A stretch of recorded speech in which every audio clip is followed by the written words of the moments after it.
तो एक बार फिर से यहाँ पर अपनी पार्टी के जो प्रेसिडेंट अल्ताफ़ बुखारी सर हैं, इन्होंने हमारे यहाँ पर जम्मू कश्मीर के सभी डेली विजर्स के बारे में इन्होंने यहाँ पर बात की है।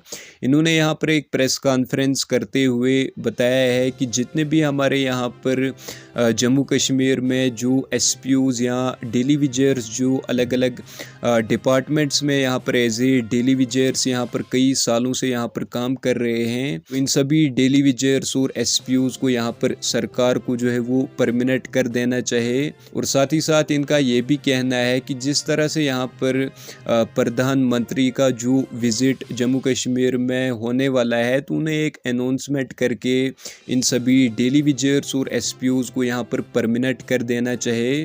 और मज़ीद इन्होंने ये भी बताया है कि अगर इन सभी डेली विजर्स और एसपीयूज़ को यहाँ पर परमानेंट नहीं किया जाता है तो अपनी पार्टी इन सभी की सपोर्ट में जो है वो ज़रूर खड़ी होगी। तो इन्होंने यहाँ पर जो आपके रिलेटेड यहाँ पर बात की है, ये हम आगे एक वीडियो के ज़रिए देखेंगे। लेकिन ये सब देखने से पहले अगर आप चैनल पर नए हो तो चैनल को आप ज़रूर से सब्सक्राइब करें और साथ ही में बेल आइकन को भी प्रेस करें ताकि आपको हमारी ऐसी informative videos time to time आपको यहाँ पर मिलती रहें। और यहाँ पर हम आपको डेली विजर्स के रिलेटेड हर एक अपडेट सबसे पहले हम आपको इसी चैनल पर यहाँ पर प्रोवाइड करते रहते हैं। तो चैनल को आप ज़रूर से सब्सक्राइब करें। और अगर आप ये वीडियो फेसबुक पेज पर देख रहे हो तो फेसबुक पेज को भी फॉलो ज़रूर करें। आप साहिबान को बता दूं कि आज totally we are focusing on a humanitarian issue which we think is important because the Prime Minister of this country is visiting on the 24th to this UT. And it is his first visit after 5th August 2019. आप सब जैसे जानते हैं तकरीबन 1 लाख लोगों से ज़्यादा हमारे यहाँ कॉन्ट्रैक्चुअल और डेली वेजर्स हैं।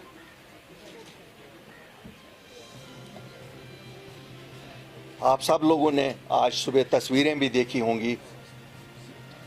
एक बेचारे, मैं तो शहीद ही कहूँगा, एक शहीद लाइनमैन की कि वो खंबे पे उसकी लाश लटकी हुई है। और शायद मैं आज आपके माध्यम से इस सरकार से कहता हूँ कि कौन उसकी लाश उतारेगा, कौन उसके बच्चों का सहारा बनेगा।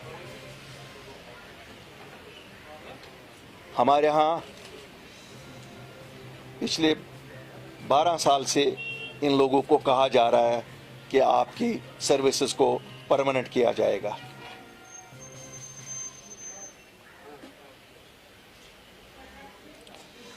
चाहे वो हमारे पीडीडी का महकमा हो, जहां हम देखते हैं कि अगर हमारी बिजली चल रही है इन लोगों के बदौलत चल रही है, लेकिन जब इनकी सैलरियां देने का वक्त आता है, न सैलरियां सरकार के पास है, न नौकरियां इनकी ये परमानेंट करने को तैयार है। क्या ये बिजली महकमा चला सकते हैं इनके बिना? नहीं। आए दिन हम सुन रहे हैं, आज वहाँ पे मर गया ये डेली वेजर था, आज दूसरी जगह मर गया, तीसरी जगह मर गया। न इनको कोई कंपनसेशन ऐसा दिया जाता है, न इनको कोई किसी लवायक की इनको नौकरी दी जा रही है। इसी तरह हमारा पीएचई का महकमा है। पानी अगर हम इस यूटी में पीते हैं तो इन डेली वेजरों की बदौलत पीते हैं। लेकिन ये बेचारे भी तनख्वाहों से महरूम। अब बड़ा दिन आ रहा है, ईद आ रही है, तो हर एक के पास, आपके पास ही जाएंगे, आपकी प्रेस कॉलोनी में, दूसरी जगह जाएंगे, तो इनको 1 महीना देते हैं, 11 महीने इनको ऐसे ही काम कराते हैं। मेरा फिर सवाल है, क्या पानी का महकमा इनके बिना चल सकता है? नहीं चल सकता है। और अगर नहीं चल सकता है तो फिर ये ज्यादती क्यों इनके साथ? हमारा हेल्थ का डिपार्टमेंट है। आपने देखा कोविड में किस तरह इन लोगों ने काम किया। मुझे लगता है अगर कहते हैं ना सही मानों में हीरो हमारे कोई हैं तो ये लोग थे। चाहे वो एचडीएफ फंड पे जो लगे हुए थे या एनएचआरएम में जो लगे हुए थे या दूसरे लोग। तो मैं आज इसी तरह एग्रीकल्चर महकमा है, आपका फ्लोरिकल्चर महकमा है, फ्लड इरिगेशन है, फूड एंड सप्लाईज है, फॉरेस्ट है, रहबर खेल हैं, वाइल्ड लाइफ है, हॉर्टिकल्चर है, कमांड एरिया है, टूरिज्म है और दूसरे बाकी जितने भी महकमे हैं जिनमें ये डेली वेजर्स, कईयों की तो रिटायरमेंट की एज नज़दीक पहुंची हैं। हमारे एसपीओज, आप देखिए ट्रैफिक में हो, लॉ एंड ऑर्डर में हो, हर जगह ये बेचारे सामने हैं।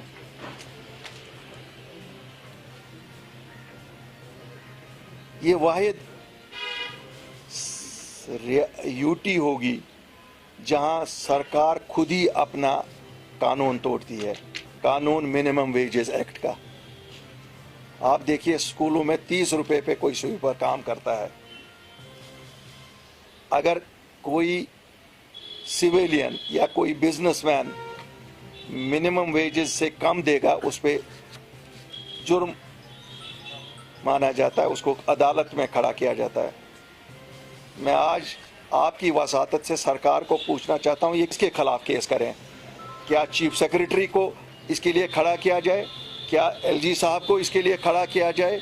क्या उन महकमों के सरबराहों को इसके लिए खड़ा किया जाए? और ये शरेआम हो रहा है, ये शरेआम हो रहा है। जिस तरह बेगार कहते थे पुराने ज़माने में, बेगार थी, इन लोगों से बेगार ली जाती है और कोई इनके बारे में नहीं बात करता है।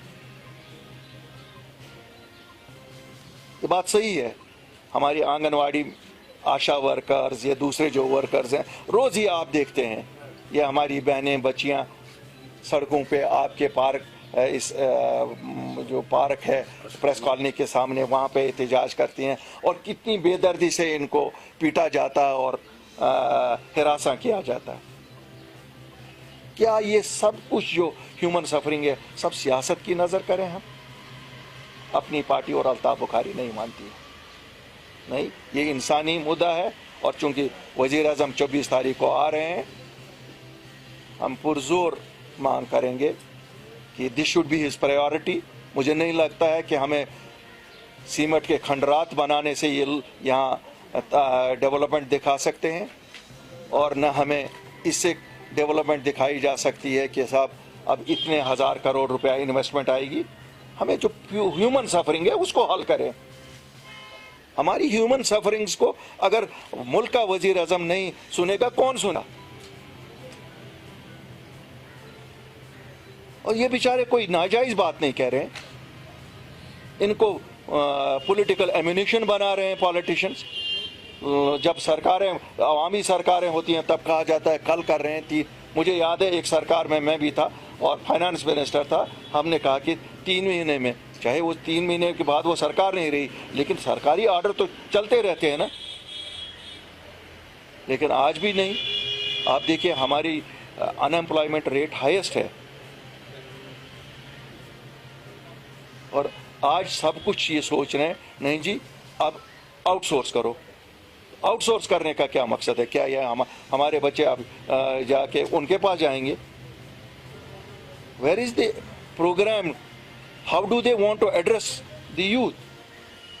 इसलिए आज जो मेरा बेसिक मुद्दा था कि I wanted to speak only on this, because this is a very very important issue, जो हम चाहते हैं कि प्राइम मिनिस्टर साहब जो कि यहाँ आ रहे हैं, आज किसी पॉलिटिकल इशू पे हम सब रोज़ आए दिन मैं यहाँ पर बात भी करता हूँ, बाकी लोग भी, हमारे दूसरे पॉलिटिशियंस भी करते हैं, लेकिन आज ये है। और मैं आपको एक चीज़ बता दूँ कि हम सरकार से मांग करते हैं कि इसको फ़ौरन एड्रेस किया जाए। अगर